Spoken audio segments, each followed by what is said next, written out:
شروع اللہ کے نام سے جو بڑا مہربان نہایت رحم والا ہے۔ تارے کی قسم جب غائب ہونے لگے کہ تمہارے رفیق محمد صلی اللہ علیہ وآلہ وسلم نہ رستہ بھولے ہیں نہ بھٹکے ہیں اور نہ خواہش نفس سے منہ سے بات نکالتے ہیں۔ یہ قرآن تو حکم خدا ہے جو ان کی طرف بھیجا جاتا ہے، ان کو نہایت قوت والے نے سکھایا، یعنی جبرائیل طاقتور نے۔ پھر وہ پورے نظر آئے اور وہ آسمان کے اونچے کنارے میں تھے، پھر قریب ہوئے اور آگے بڑھے تو 2 کمان کے فاصلے پر یا اس سے بھی کم۔ پھر خدا نے اپنے بندے کی طرف جو بھیجا سو بھیجا۔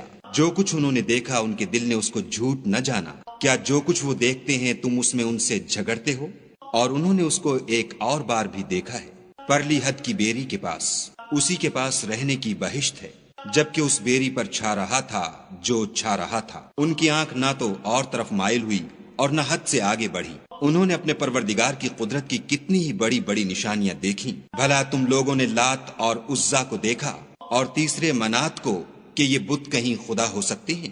مشرکو، کیا تمہارے لیے تو بیٹے اور خدا کے لیے بیٹیاں؟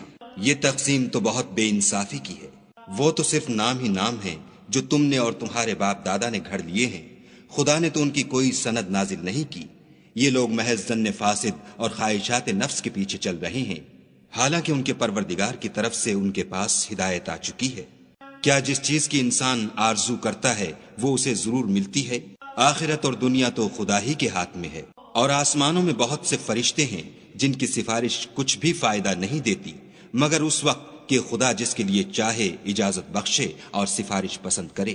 جو لوگ آخرت پر ایمان نہیں لاتے وہ فرشتوں کو خدا کی لڑکیوں کے نام سے موسوم کرتے ہیں، حالانکہ ان کو اس کی کچھ خبر نہیں۔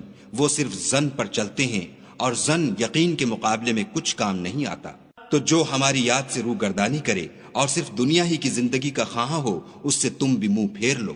ان کے علم کی یہی انتہا ہے۔ تمہارا پروردگار اس کو بھی خوب جانتا ہے جو اس کے رستے سے بھٹک گیا، اور اس سے بھی خوب واقف ہے جو رستے پر چلا۔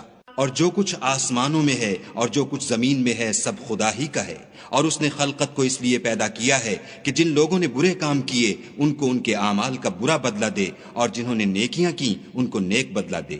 جو صغیرہ گناہوں کے سوا بڑے بڑے گناہوں اور بے حیائی کی باتوں سے اجتناب کرتے ہیں، بے شک تمہارا پروردگار بڑی بخشش والا ہے۔ وہ تم کو خوب جانتا ہے جب اس نے تم کو مٹی سے پیدا کیا، اور جب تم اپنی ماؤں کے پیٹ میں بچے تھے تو اپنے آپ کو پاک صاف نہ جتاؤ۔ جو پرہیزگار ہے وہ اس سے خوب واقف ہے۔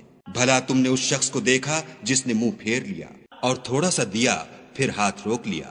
کیا اس کے پاس غیب کا علم ہے کہ وہ اسے دیکھ رہا ہے؟ کیا جو باتیں موسیٰ کے صحیفوں میں ہیں ان کی اس کو خبر نہیں پہنچی؟ اور ابراہیم کی جنہوں نے حق اطاعت اور رسالت پورا کیا، وہ یہ کہ کوئی شخص دوسرے کے گناہ کا بوجھ نہیں اٹھائے گا، اور یہ کہ انسان کو وہی ملتا ہے جس کی وہ کوشش کرتا ہے، اور یہ کہ اس کی کوشش دیکھی جائے گی، پھر اس کو اس کا پورا پورا بدلہ دیا جائے گا، اور یہ کہ تمہارے پروردگار ہی کے پاس پہنچنا ہے، اور یہ کہ وہ ہنساتا اور رلاتا ہے، اور یہ کہ وہی مارتا اور جلاتا ہے، اور یہ کہ وہی نر اور مادہ 2 قسم کے حیوان پیدا کرتا ہے، یعنی نطفے سے جو رحم میں ڈالا جاتا ہے، اور یہ کہ قیامت کو اسی پر دوبارہ اٹھانا لازم ہے، اور یہ کہ وہی دولت مند بناتا اور مفلس کرتا ہے، اور یہ کہ وہی شعرا کا مالک ہے، اور یہ کہ اسی نے عاد اول کو ہلاک کر ڈالا، اور سمود کو بھی غرض کسی کو باقی نہ چھوڑا، اور ان سے پہلے قوم نوح کو بھی۔ کچھ شک نہیں کہ وہ لوگ بڑے ہی ظالم اور بڑے ہی سرکش تھے، اور اسی نے الٹی ہوئی بستیوں کو دے پٹکا، پھر ان پر چھایا جو چھایا۔ تو اے انسان، تو اپنے پروردگار کی کون کون سی نعمت پر جھگڑے گا؟ یہ محمد صلی اللہ علیہ وآلہ وسلم بھی اگلے ڈر سنانے والوں میں سے ایک ڈر سنانے والے ہیں۔ آنے والی یعنی قیامت قریب آ پہنچی، اس دن کی تکلیفوں کو خدا کے سوا کوئی دور نہیں کر سکے گا۔ اے منکرین خدا، کیا تم اس کلام سے تعجب کرتے ہو اور ہنستے ہو اور روتے نہیں، اور تم غفلت میں پڑ رہے ہو؟ تو خدا کے آگے سجدہ کرو اور اسی کی عبادت کرو۔